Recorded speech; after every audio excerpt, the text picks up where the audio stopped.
Hi, I'm Old Norse Specialist Dr. Jackson Crawford.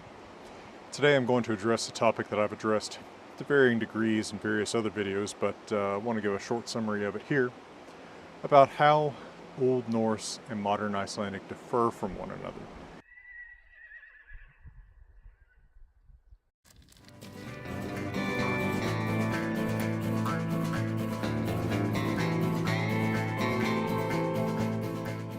Now, there's a common perception out there, which I think is amplified both sometimes by an Icelandic kind of pride that both Icelanders and non-Icelanders can get, and also just by the kind of actually thing that gets all over the internet, right? People love to have these kind of actually facts, and one of those actually facts people love is actually Icelandic is almost the same as Old Norse.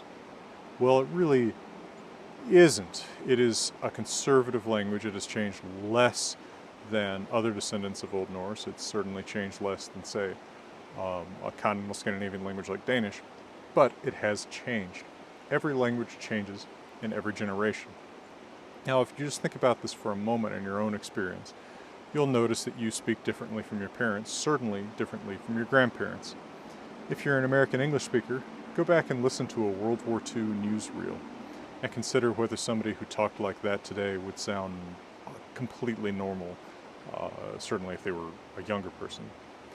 One of the examples I'm always coming back to is how in the 1940s it was still standard in American English to distinguish between whether and weather. But of course that wh sound has largely disappeared in the speech of younger American English speakers, and most people just say weather for both of those words. Now, that is a merger of sounds that was able to happen because there's not a big functional difference between wh and wh, right? There's not a lot of words that are distinguished by just those two sounds that would be easily confused and would cause some kind of trouble for a speaker, right? There's no occasion on which saying weather instead of whether is going to confuse somebody else. And so since the functional load of the distinction is low, the merger is able to go forth. And often what you end up seeing is that you get into these chains where one sound becomes another sound, which pushes that sound, the sound that's originally in that position, into another position, and on and on and on, until it ends in a merger between two functionally pretty low load-bearing sounds, two sounds that don't need to be distinguished very much. So for instance, in English, we had the great vowel shift, which not in necessarily exactly this way, but as a way we can illustrate it, basically changes bot into bat, into bet, into bait, into beat, into bite. And by the time we get to bite, the sound of merger is just there's no sound that's already there in early modern English. In a similar way, from Old Norse to Modern Icelandic, we get a chain where ron becomes raun, which becomes roin, which becomes rain. And then we get to two sounds, a and ui, that don't have a high functional load to the distinction between them, and so they're able to merge. But consider that in English you would never have a vowel like e and merge, because leave and love are two words that it would make a lot of sense to keep distinct, right? I will never leave her is pretty different from I will never love her. Now, to give you a little bit more of a detailed sense of how Old Norse and Modern Icelandic specifically are different, I'm going to read you a short little passage that I wrote in Old Norse and Modern Icelandic to show you the differences between them. I'll do that right after this word from my sponsor.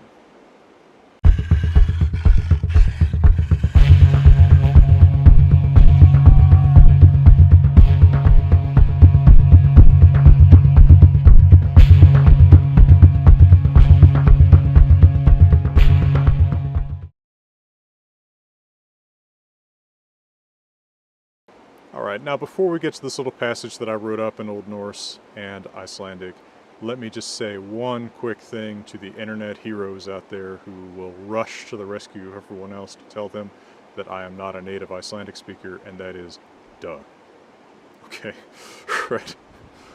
No one's pretending that I'm a native Icelandic speaker, so take one big step off of my back and go do something useful or go back to playing Fortnite or something. This is a demonstration with the obvious limitation that I'm not a native Icelandic speaker. However, I did somehow get hired to teach it at Berkeley. So, alright, so here is a quick little story in Old Norse with Old Norse pronunciation. So draumandi heitir Auðun býr nær Eyjafjallajökli. Í drauminum sínum fiskti hann ein og strandunni hann svo trollkonu og óttaðist it versta. Et mig eigi, segir hann. Ek engi mann ætta, segir hon. Hver vil reyna hókarlana, urmul þau sumir þeim. Now let me do the same thing in Modern Icelandic as near as I can. Dreymandi sem heitir Auðun býr nær Eyjafjallajökli. Í drauminum sínum var hann að fiska einn á ströndinni þá hann sá tröllkonu og óttaðist hið versta. Borðaðu mig ekki, segir hann. Ég engin mannæta, segir hún. Hver vill ræna hákarlana, urmul sem sæmir þeim. All right, now you can see there's some places here where there's some vocabulary differences. For instance, the word who or that in a relative sense is in Old Norse, but Modern Icelandic uses sem. Old Norse also demands that you say that one who or that one that. Hence, the first words of the Old Norse version are sá draumandi that dreamer who, whereas in Modern Icelandic I can just say a dreamer who, draumandi sem. There is also some change in important vocabulary in just how it functions. The word to fish, for instance, is fiska in both Old Norse and Modern Icelandic. But in Old Norse, the past tense he fished would be hann fiskti, whereas in Modern Icelandic it's hann fiskaði. But in this particular little passage where I'm saying he was fishing, I can say in Modern Icelandic, hann var að fiska, or in the word order here, var hann að fiska, he was at fishing, which is not a possible form in Old Norse. You have to just use the plain past tense, fiskti.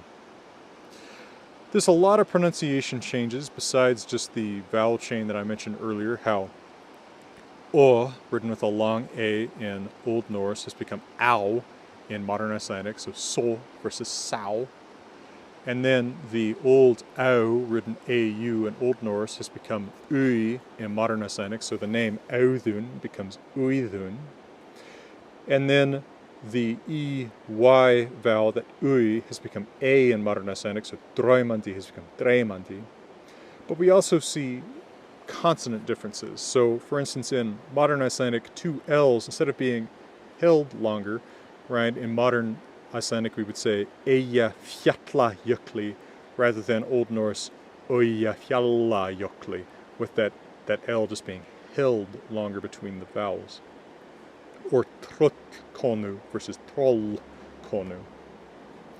Old Norse also has a distinction in vowels between what I've written as an O with a slash through it and the acute mark, sumir, that has become I in Modern Icelandic. It's merged with the vowel that was written AE in Old Norse and meant a back then, as in the word nær, but now in Modern Icelandic it's pronounced I, so nær, so that second to last word, sumir, befits, is in Modern Icelandic sæmir, after going through a phase where it merges with the a, so there's an intermediate samir stage.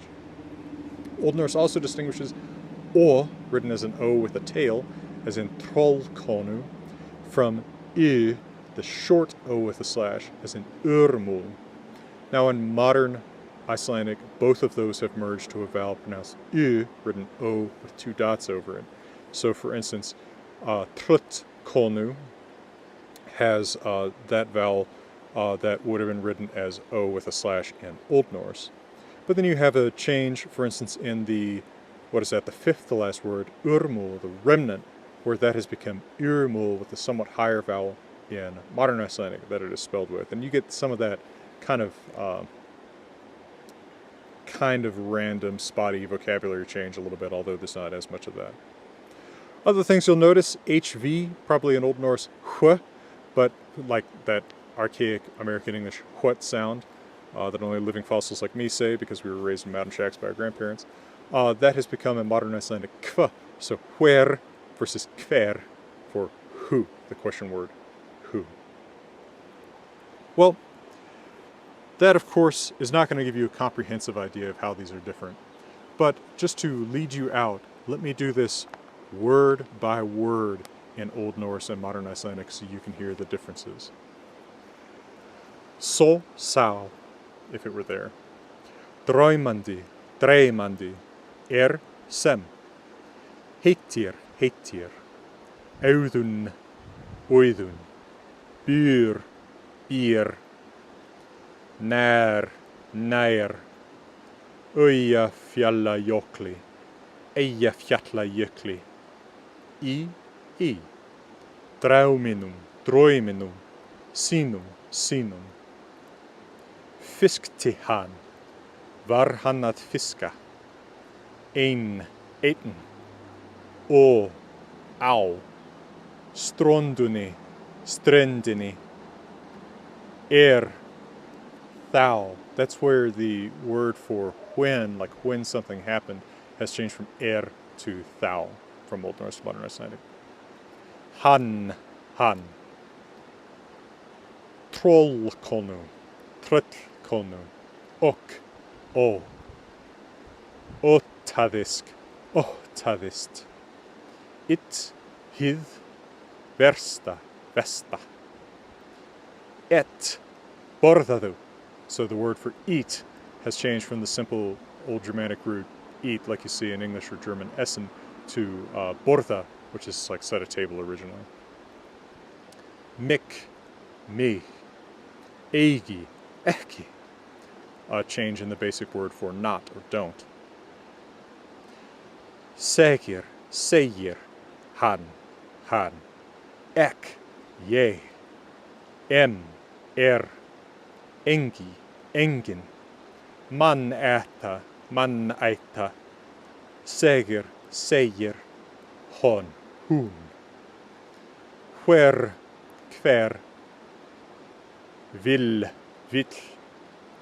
Ræna. Hákallana. Urmul. Þau. Sem. Sumir. Sæmir. Þeim. Well, I hope this has been somewhat interesting or informative for you. And from beautiful Colorado, let me wish you all the best. The whole point of this video channel, the whole point of my books, is to bring good information about these subjects to the people who want it in the places where they're looking for it online. Otherwise, the people who know what they're talking about are all trying to impress each other, talking to each other in the ivory tower, and they're never reaching out to the public. The people who are reaching out to the public on YouTube or wherever else mostly are scared, angry people trying to spread centuries-old, cartoonish, racialist theories and crazy mysticism that has nothing to do with our medieval sources. I want to bring good information about our real medieval sources straight to you in the places where you're looking for it, without an agenda, without trying to set myself up as some ivory tower super genius who's better than you. You can help me do that by donating small monthly amounts on my Patreon. And everyone who does that has my everlasting thanks for your incredible generosity and the way that you help me make a university of my favorite place in the world, the Great Rocky Mountain Outdoors. Well, from the middle of beautiful Colorado, let me wish you good thinking, good skepticism, and all the very best.